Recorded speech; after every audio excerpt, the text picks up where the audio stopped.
समय चल गया है, इसलिए सबसे प्रार्थना है भगवत प्राप्ति के मार्ग में चलने वाले उपासक ये कभी ना सोचे गृहस्थ कि हमको भी सम्मान मिले या विरक्त कि हमारा यश कीर्ति हो जाए।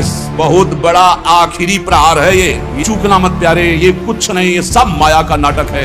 एकमात्र आंसू बहाते हुए राधा राधा कहकर जो तुम एकांत में प्रियालाल को पुकारते, उससे बड़ी कोई आराधना, कोई साधना, कोई स्थिति, कोई पद नहीं है। विश्वास कर लो। सावधान। मान, कीर्ति, प्रतिष्ठा, यश, ये आखिरी बाण है माया का। साधक को कभी इसे स्वीकार नहीं करना चाहिए। तीन बातों से बचने की कोशिश करो। ये तीन भगवत प्राप्ति में बहुत बाधक है। कंचन, कामिनी, कीर्ति, इनको दिमाग में बैठा लो। इनकी चाह ना हो, इनका संग ना हो। माता के प्यार से अनंत गुना बढ़कर जब गुरु का प्यार तुम पहचान लोगे तो तुम्हारी समझ में आ जाएगा कि नहीं, हमारी तरफ से कोई ऐसा गुण नहीं जिससे प्यार कर रहे हैं, ये इनका स्वभाव है, इनका प्रभाव है। आपको सच्ची कहते हैं वो जीवन परम आनंद में जीवन होता है जिसका एक भी शिष्य ना हो और किसी को उपदेश न करता हो और मौन रह करके जीवन व्यतीत कर दे। ऐसे महापुरुष को हम प्रणाम करते हैं। विक्षेप रहित जीवन। और जहां दूसरे के कल्याण की भावना आई तो मानो विक्षेप का निमंत्रण दे दिया, विक्षेप का। पर संतों का स्वभाव होता है अपने कल्याण की परवाह ना करके। 3 जन्म लगे भरत जी को, लेकिन रघुगण को जो पालकी पे उठाए वो हिरण ही है और कोई नहीं है।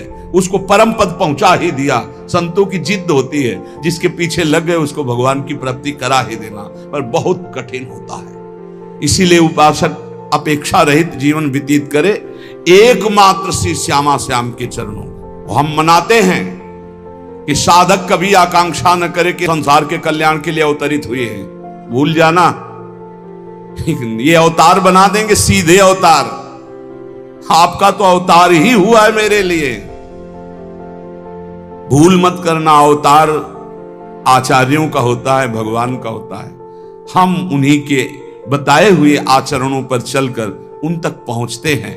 हम दैन्य भाव से अपने को तृण से नीच समझकर चले, हमारे द्वारा किसी का कल्याण होगा ऐसा निमित्त बनाकर भगवान कुछ भी करें, वही जगत गुरु है, उन्हीं के बल से होता है। बकाया हर साधक से, हर भक्त से, हर उपासक से प्रार्थना है, अपने अंदर कभी ये भावना मत ले आना कि मैं कल्याण के लिए निमित्त बना दें। भगवान तो एक तिनके से भी करोड़ों को भगवत प्राप्ति करा सकते हैं। उनकी महिमा बड़ी अपार है। मूकम करोति वाचालम पंगुम लंघयते गिरिम यत् कृपातमहं वंदे परमानंद माधवम। नहीं तो हमें लगता है कि साधक को चाहिए कि अपने मन को शांत करके जगत से निरपेक्ष होकर जैसे बने तैसे अपने को पागल साबित करके जीवन व्यतीत कर लेना चाहिए। वृंदावन घन कुंज में जहां रसिक सिरमौर, लाडली जो कृपा करें, कोई पूछे ना, कोई देखे ना, कोई हमको जाने ना, हम रो रो कर रात दिन भजन करें, श्री जी को पुकारें, बस यही सर्वोपरि जीवन है भाई। इसलिए उपासकों से प्रार्थना कभी ये सौभाग्य मत समझना कि ये जो यश कीर्ति और प्रतिष्ठा मान बढ़ायो वाह वाह, तो ये क्या जीवन का परम लाभ है, क्या सौभाग्य, क्या आनंद लूट रहे। आनंद तब लूटते थे जब कोई जानता नहीं था। पहले आनंद एकत्रित हो रहा था। इसलिए हर उपासक से प्रार्थना करता हूं, अपने अनुभव की बात, भगवान यश कीर्ति का कभी संयोग न बनावे, ऐसी उनसे प्रार्थना करना कि मालिक किसी और को चुनना हम इस लायक नहीं हैं, हमको तो तृण से भी नीच बनाकर कि बस राधा राधा राधा, और कोई देख करके हमारी तरफ दोबारा देखे ना, यही समझे कि ये पागल है, और बस हम देखें और आप देखें, वैसे जीवन निकल जाए। सच्ची कहते हैं बहुत विचित्र समय चल गया है। इसलिए सबसे प्रार्थना है भगवत प्राप्ति के मार्ग में चलने वाले उपासक ये कभी ना सोचे गृहस्थ कि हमको भी सम्मान मिले या विरक्त कि हमारा यश कीर्ति हो जाए। बहुत बड़ा आखिरी प्रहार है ये यश कीर्ति प्रतिष्ठा मान। बड़े बड़ों को इसमें धनकते हुए देखा है, बड़े बड़ों को फिसलते हुए इस खाई में देखा है। अब बड़े बड़ों को फिसलते हुए यश कीर्ति मान और प्रतिष्ठा में। इसलिए एक स्थान है जहां बच सकते हो, राधा वल्लभ लाल के नाम और उनके चरणारविंद। रे मन अली सुनि छुए जिन विषय सुमन सठ मंद। जो हमारा स्वतंत्र जीवन था, ये कोई भगवान की ऐसी लीला है कि शायद है कि ये सब करवाना, इसीलिए मुझे बंधन युक्त कर दिया।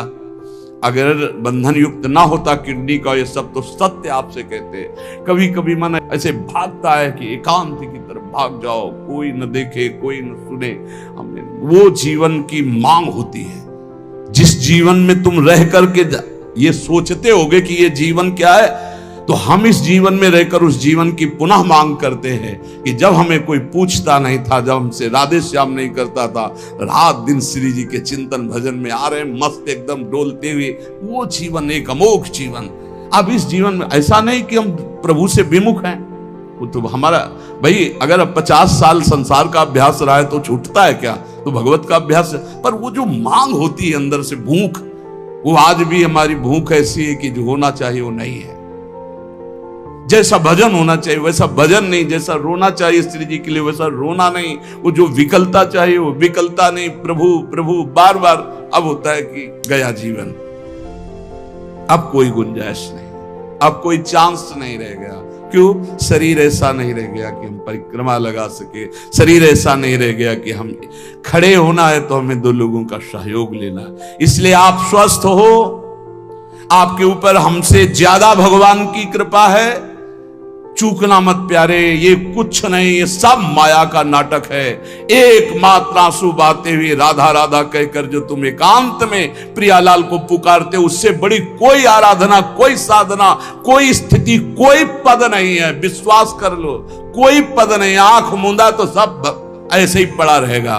केवल जो आपका आखिरी चिंतन है वही काम आएगा, और उस चिंतन से भटका देना इस माया का कार्य है। उसके बहुत प्रलोभन है।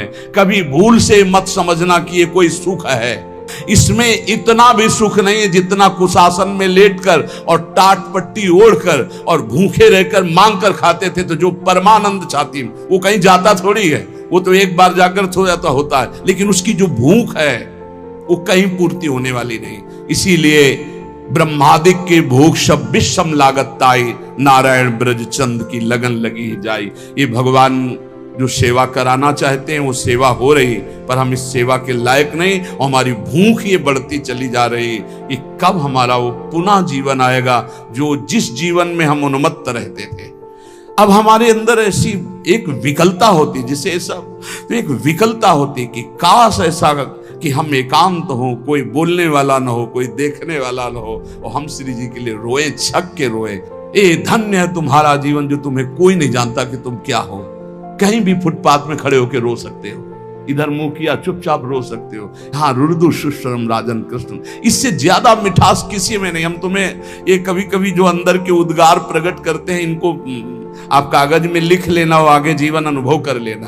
हाँ, ये जीवन का परम लाभ है कि आपको कोई जाने ना, पहचाने ना, और आप एकांत में बैठकर अपनी जान पहचान श्री जी से बना रहे हैं। बड़े मजे का जीवन, बड़ी मस्ती का जीवन होता है। वो जीवन धन्य है जिनका परिचय नहीं है। धन्य है उसका जीवन जिसका परिचय नहीं। तुम समझते हो कि बड़ों बड़ों से परिचय हो गया, तो सबसे बड़े से परिचय नहीं हुआ। जो सबसे बड़े का परिचय का होता है वो सबसे छोटा होता है। ध्यान रखना, इस सिद्धांत को समझना। जो सबसे बड़े का परिचय होता है वो सबसे छोटा होता है। देख लो, राजसूय यज्ञ में सब बड़े बड़े आए हुए थे, लेकिन पूर्णता स्वपच वाल्मीकि से करवाई, जिसको कभी ये हम नहीं था कि मैं भक्त भी हूं। भगवान ने उसकी पूजा करवा कर राजसूय यज्ञ की पूर्ति कराई। हमें लगता है हमारे ऊपर भगवान कृपा करें हम सबके ऊपर, और हम दैन्य हो, अपने को तृण से भी नीच समझकर रात दिन एकांत में प्रभु के लिए रोए, और ये भावना कभी ना आने पावे कि मेरे द्वारा जगत का कल्याण होगा।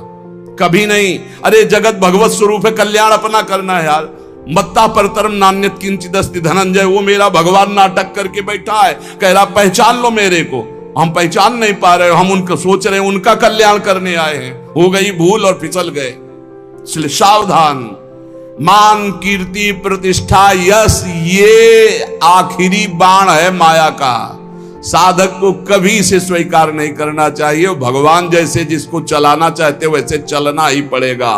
प्रभु आज्ञा जहिका जस आही, ते सो ते भांति रहे सुख लाई। प्रभु जैसे चलाना चाहते लग बकाया प्रार्थना करो प्रभु से कि ऐसा मत चलाएं, ऐसा चलाएं कि कोई तुम्हारी चाल न समझ पावे। तुम्हारा जीवन बंदनीय, जो तुम चुपचाप नाम जप करते हो, तुम्हें कोई नहीं जानता, कोई प्रणाम नहीं करता, कोई तुम्हारा वीडियो नहीं बनता, कोई तुम्हारा यश नहीं गाता।